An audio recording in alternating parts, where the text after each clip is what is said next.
2025 July 30 റഷ്യയിലെ Kamchatka ഉപദ്വീപിന് സമീപം ഉണ്ടായിട്ടുള്ള 8.8 തീവ്രത രേഖപ്പെടുത്തിയിട്ടുള്ള ശക്തമായ ഭൂകമ്പത്തിന് പിന്നാലെ സുനാമി തിരമാലകൾ റഷ്യയുടെ തീരപ്രദേശങ്ങളെയും പ്രത്യേകിച്ച് കുറിൽ ദ്വീപുകളെയും ജപ്പാനിലെ പസഫിക് തീരങ്ങളെയും കാര്യമായി ബാധിച്ചിട്ടുണ്ട്.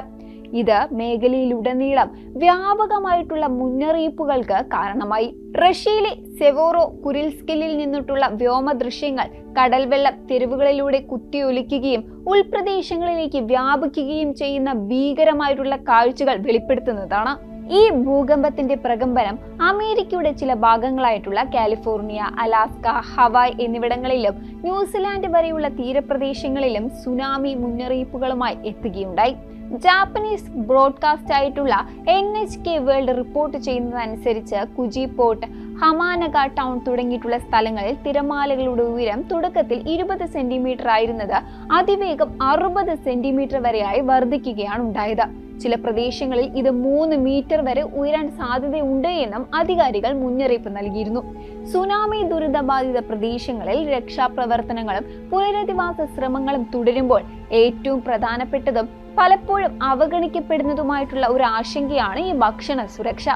വീടുകളിലേക്കും ഭക്ഷണ സാധനങ്ങൾ സൂക്ഷിക്കുന്ന ഇടങ്ങളിലേക്കുമെല്ലാം ഈ വെള്ളപ്പൊക്ക ജലം കയറുമ്പോൾ അത് മലിനജലം, അപകടകരമായിട്ടുള്ള രാസവസ്തുക്കൾ, വിവിധതരം ബാക്ടീരിയകൾ എന്നിവയെല്ലാം ഒഴുക്കിക്കൊണ്ടുവരും. ഈ മലിനീകരണം ഭക്ഷണത്തെ കഴിക്കാൻ യോഗ്യമല്ലാതാക്കുകയും ഗുരുതരമായ ഭക്ഷണത്തിലൂടെ പകരുന്ന രോഗങ്ങൾക്ക് കാരണമാവുകയും ചെയ്തേക്കാം. ഈ അപകട സാധ്യതകൾ കുറയ്ക്കുന്നതിന് ഭക്ഷണത്തിലും വെള്ളത്തിലും കർശനമായ സുരക്ഷാ മാനദണ്ഡങ്ങൾ പാലിക്കേണ്ടത് അത്യാവശ്യമാണ്. ഭക്ഷണവും വെള്ളവും സംബന്ധിച്ചിട്ടുള്ള പ്രധാന സുരക്ഷാ നടപടികൾ വെള്ളപ്പൊക്ക ജലവുമായി സമ്പർക്കത്തിൽ വന്ന ഭക്ഷണം ഉപേക്ഷിക്കുക എന്നുള്ളതാണ്. വെള്ളപ്പൊക്ക ജലവുമായി നേരിട്ട് സമ്പർക്കത്തിൽ വന്ന ഏതൊരു ഭക്ഷണവും ഒരു മടിയും കൂടാതെ ഉടനടി തന്നെ വലിച്ചെറിഞ്ഞേക്കണം.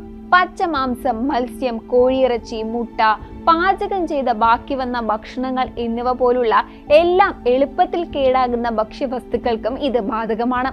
ഈ വെള്ളപ്പൊക്ക ജലത്തിൽ കോലി, സാൽമനെല്ല പോലുള്ള രോഗാണുക്കൾ ഉൾപ്പെടെയുള്ള മാലിന്യങ്ങൾ അടങ്ങിയിരിക്കാം. ഇവ ഭക്ഷണത്തെ അതിവേഗം മലിനപ്പെടുത്തും. കൂടാതെ വെള്ളപ്പൊക്ക സമയത്ത് 2 മണിക്കൂറിലധികം സാധാരണ ഊഷ്മാവിൽ വെച്ച ഏതൊരു ഭക്ഷണവും വലിച്ചെറിഞ്ഞേക്കണം. കാരണം അത്തരം സാഹചര്യങ്ങളിൽ ബാക്ടീരിയകൾ അതിവേഗം പെരുകാൻ കാരണമാകും. ഭക്ഷണം സാധാരണ പോലെ തോന്നാമെങ്കിലും ഏതെങ്കിലും അസാധാരണമായിട്ടുള്ള ഗന്ധമോ നിറമോ ഘടനയോ ശ്രദ്ധയിൽപ്പെട്ടാൽ ഒരു കാരണവശാലും അത് കഴിക്കരുത്.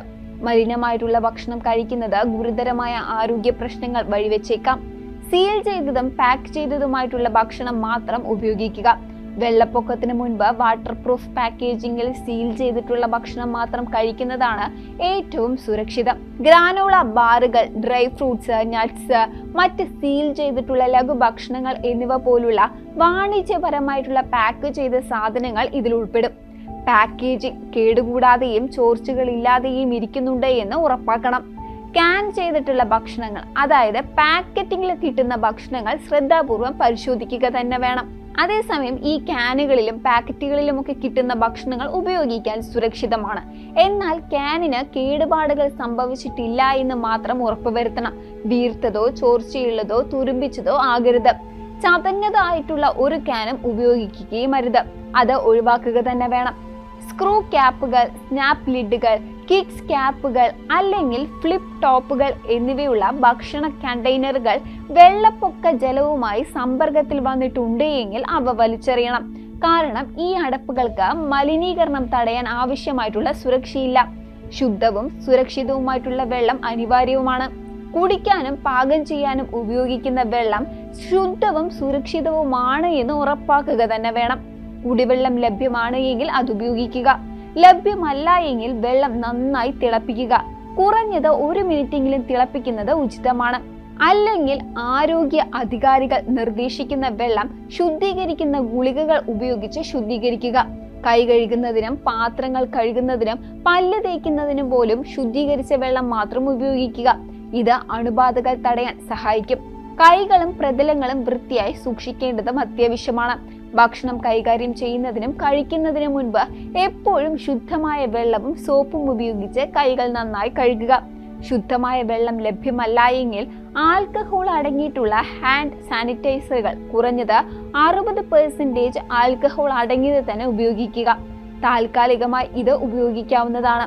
വെള്ളപ്പൊക്ക ജലവുമായി സമ്പർക്കത്തിൽ വന്ന എല്ലാ അടുക്കള പ്രതലങ്ങളും പാത്രങ്ങളും കണ്ടെയ്നറുകളും സോപ്പും വെള്ളവും ഉപയോഗിച്ച് വൃത്തിയാക്കുക. സാധ്യമെങ്കിൽ ബ്ലീച്ച് ലായനി അഥവാ 1 ഗാലൻ വെള്ളത്തിൽ 1 ടേബിൾ സ്പൂൺ ബ്ലീച്ചിങ് ഉപയോഗിച്ച് ഇതെല്ലാം അണുവിമുക്തമാക്കുകയോ തിളപ്പിക്കുകയോ ചെയ്യുക. വൈദ്യുതി മുടങ്ങുകയും ഫ്രീസറുകൾ വൃത്തിയാക്കാതിരിക്കുകയും ചെയ്താൽ കട്ടിയായി ഉരുക്കിയ ഭക്ഷണത്തിന്റെ അവസ്ഥ പരിശോധിക്കേണ്ടതുണ്ട്. ഒരു ഭക്ഷണം ഫ്രീസറിൽ നിന്നും എടുക്കുമ്പോൾ ആ ഭക്ഷണത്തിൽ ഇപ്പോഴും ഫ്രിഡ്ജിലെ ആ ഒരു തണുപ്പ് അനുഭവപ്പെടുന്നുണ്ട് എങ്കിൽ, അതിൽ ഐസ് ക്രിസ്റ്റലുകൾ ഉണ്ട് എങ്കിൽ അത് വീണ്ടും ഫ്രീസ് ചെയ്യാനോ പാചകം ചെയ്യാനോ സുരക്ഷിതമായിരിക്കാം. അല്ലാത്ത പക്ഷം എന്തെങ്കിലും സംശയമുണ്ട് എങ്കിൽ ഭാവിയിൽ ഉണ്ടാകാവുന്ന പ്രശ്നങ്ങൾ ഒഴിവാക്കാൻ അത് ഉപയോഗിക്കാതിരിക്കുന്നതാണ് നല്ലത്. ശിശുക്കൾക്കുള്ള ഭക്ഷണം പ്രത്യേകം ശ്രദ്ധിക്കണം. മുലപ്പാൽ കുടിക്കാത്ത കുഞ്ഞുങ്ങൾക്ക് റെഡി ടു ഫുഡ് ക്യാനുകളിലോ കണ്ടെയ്നറുകളിലോ വരുന്ന ഫ്രീ മിക്സ് ഫോർമുല മാത്രം ഉപയോഗിക്കുക.